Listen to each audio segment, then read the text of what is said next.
Our first stop on our economic journey is the fundamental principle of supply and demand. Supply and demand are the two fundamental forces that determine the price of goods and services in a market.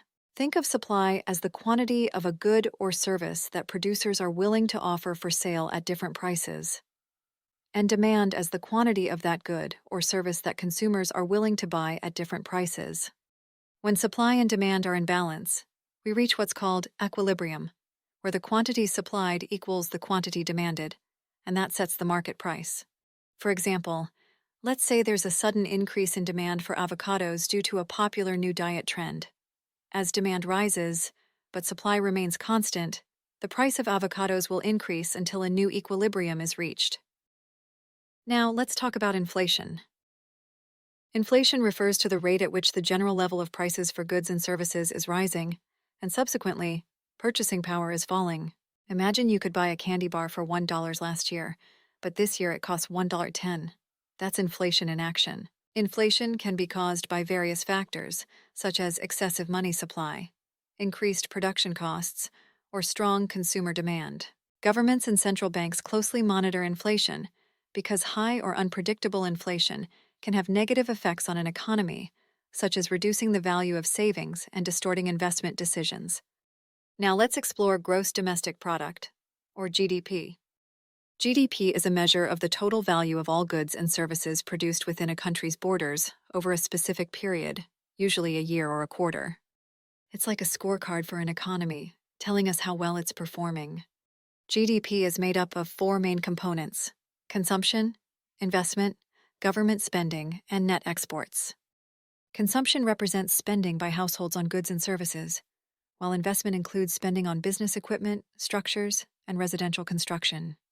For instance, if a country's consumers buy more cars, businesses invest in new factories, the government spends on infrastructure projects, and exports exceed imports, it all contributes to a higher GDP.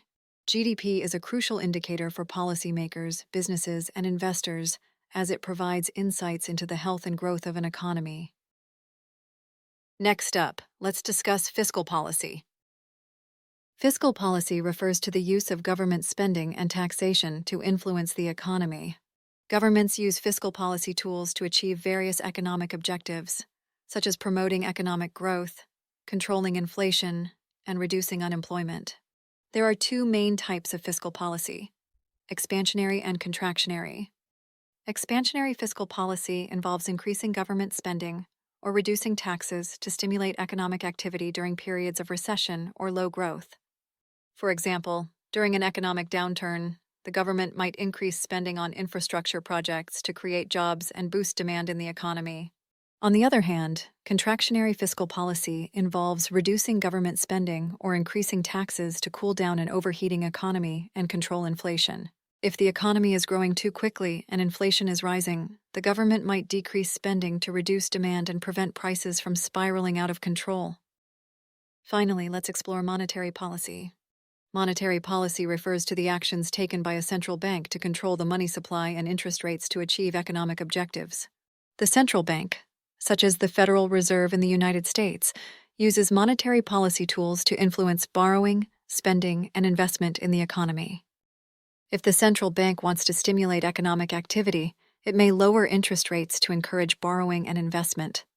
Conversely, if inflation is rising too quickly, the central bank may raise interest rates to cool down the economy and prevent prices from spiraling out of control. And there you have it.